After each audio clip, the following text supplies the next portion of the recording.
Për të mësuar diçka më shumë se çfarë po ndodh konkretisht atje, unë do të kem një komunikim drejt për drejt me një sipërmarrës shqiptar, me Sokol Çilin. Sokol, përshëndes, faleminderit që gjete pak kohë për këtë komunikim. Çfarë po ndodh në Dubai? Është ndjer konflikti, operacioni ushtarak i Shteteve të Bashkuara të Amerikës në Iran e gjithçka që ka pasuar më tej, duke qenë se kemi informacione të shpërndarë shpeshherë edhe në rrjetet sociale se situata e sigurisë nuk është më njëjtë. Si kaluat, përshëndetje. Faleminderit që falë jush dëgjova dhe lajmet, se përgjithsisht kam pak kohë që kam zgjedhur ti shmang, edhe së mos po lajmet që nuk janë as pak të këndshme dhe nuk janë as pak motivuese për njerëzit, por që ky është ndoshta realiteti. Dhe pjesë e këtyre lajmeve kuptohet është edhe Dubai, edhe Emiratet. Unë do thoja që vazhdon gjithmonë më shumë, domethënë të jetë kjo pjesa e amplifikimit, sidomos nga mediat që janë përtej shtetit të Emirateve.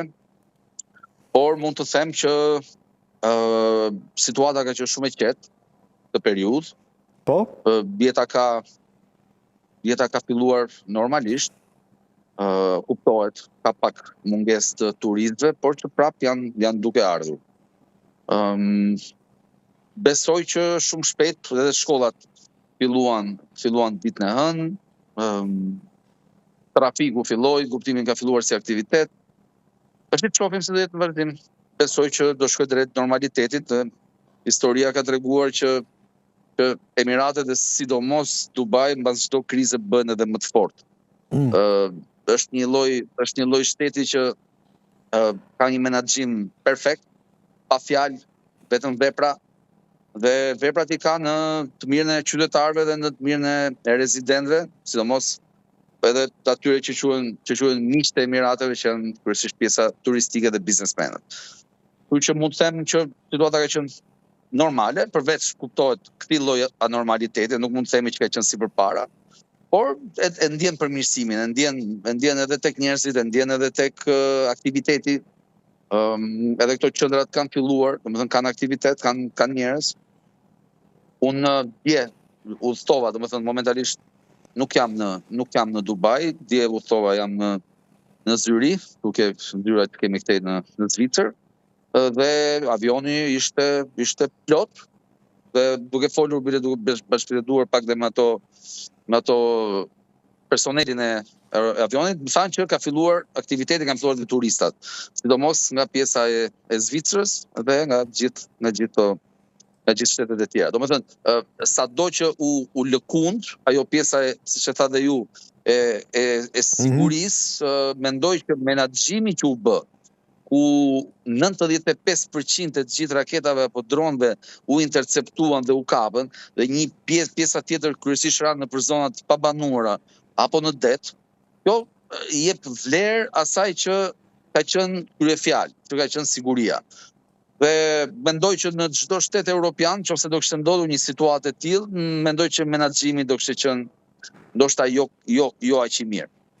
Qartë. Sokol, biem dakord që menaxhimi ka qenë i menjëhershëm nga ana e Dubait. Në bashkëbisedimin tonë fundit, me sa kujtoj, ju bashkarisht në fakt e vum theksin tek videot, shpeshherë edhe me inteligjencë artificiale, të cilat shfaqin kaos në Dubai. Ju po më konfirmoni edhe një herë se situata paraqitet e qetë, megjithse ka pasur, le themi, raketa të dëshuara në mënyrë sporadike, inertet e tyre janë parë edhe brenda qendrës së Dubait. Megjithatë, unë doja që të ndanim perceptimin e atyre që jetojnë atje me perceptimin e turistëve. Ata që jetojnë edhe punojnë në Dubai, a kanë frikë? Dhe nga ana tjetër, si është përkthyer perceptimi i turistëve se atje diçka po ndodh pas konfliktit në Iran? Atëherë, kuptohet në njerëz të ndryshëm ka këndvështrime të ndryshme. Ke njerëz, si e përmendë nga bashkëbisedimi i fundit, në momentin që unë shkoja në parking dhe merja makinën për të dalë, aty kishte njerëz që kishin shtruar batanie dhe flinin atje. Edhe më thoshin, ku shkon ai në Terezi? E thosha, ju si jeni të rreziq, por jeni këtu poshtë. Po dalë, s'ka si gjë për të fiksuar. Pjesa tjetër është ajo që është më e rëndësishme, kuptohet. Domethënë, Dubai ka një përqasje shumë të fuqishme ndaj turizmit, po dhe ndaj investitorëve. Atëherë, siç edhe e kemi folur, unë kam 2 kompani në Dubai, njëra është në teknologji, tjetra është në real estate, dhe e shoh që tek pjesa e real estate-it, investitorët nuk se janë trembur. Okej, ka një pjesë që thotë, hajde t'i shesim, por në asnjë moment nuk thotë t'i shesim investimet që kanë bërë në një vlerë që mund të jetë poshtë tregut apo minimale. Domethënë, e vetmja gjë që kërkohet për të qarkulluar nga ata që mendojnë që mund të dojë kohë kjo pjesa e rimëkëmbjes, thotë ti heqim, por me çmimin sa i kemi marrë, por jo me humbje. Dhe kjo pjesa tjetër është që një pjesë nuk po shet. Ose kemi patur raste që e kanë gjerë përshitje në momenti që qëlloj kjo pjesa e armë pushimit, se mua dhe më koincidoi, unë isha pak në lëvizje, isha në Tiranë, në kohën kur u ktheva prapë në Dubai, ka që ishte pikërisht ajo dita e ultimatumit. Dhe bile se ato kolegët aty më thoshën se sprit edhe pak të serë dhe pikërisht sot.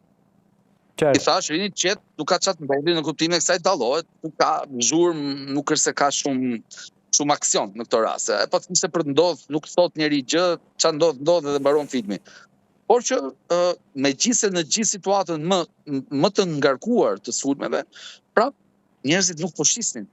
Domethënë, unë kisha kërkesa, dhe thonin, kur ka një diçka që të shohim në një çmim të mirë, një diçka nuk jep të njeri.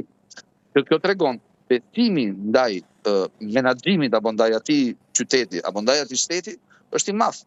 Dhe gjithë e quajnë si një situatë provizore që do kalojë.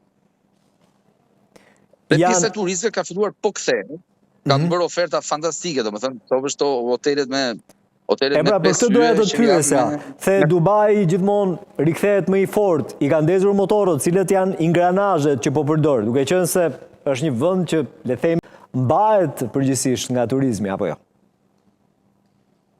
Po, bazën ka patjetër, ka turizmin, ka dhe biznesin. Akoma nuk i kanë ndezur tamam, domethënë mendoj që ky momenti që po pritet që të kaloj kjo si mpirje, të kaloj komplet kjo faza e taqyme e kërcënimeve, apo faza që është kjo faza e tensionit, dhe pastaj mendoj që do ketë goxha, do ketë fantazi në pjesën e bërjes. Kuptohet këto qendrat e mëdha që janë turistike apo hotelet e mëdha nuk janë lënë që të shkurtojnë personel apo dhe të mbyllen, por kanë patur mbështetje shtetërore në lidhje me pagat apo mos pagesa e kësteve të ndryshme të kredive. Vetëm ka patur shumë tolerancë në këtë pjesë. Ana financiare doba nuk ka është komplet, është një stimul që i jepet kësaj do industrie që të ketë mundësi të mbijetojë dhe pastaj të rifitojë këtë shkëlqimin e dikurshëm.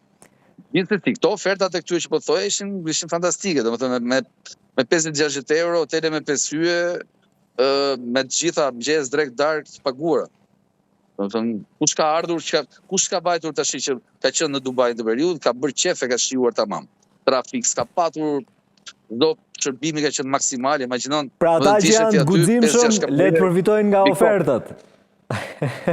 Po tash, jeta që ta është për guximtarët, ajo Mirë, dakord, po jo të gjithë janë trima, apo jo? Jo të gjithë kanë një perceptim kundrejt frikës edhe luftës, se nuk bëhet çaka me tilla gjëra. Megjithatë, më vjen shumë mirë që je optimist edhe që vijon në mënyrë aktive aktivitetin tënd në Dubai. Unë përshëndes nga Tirana.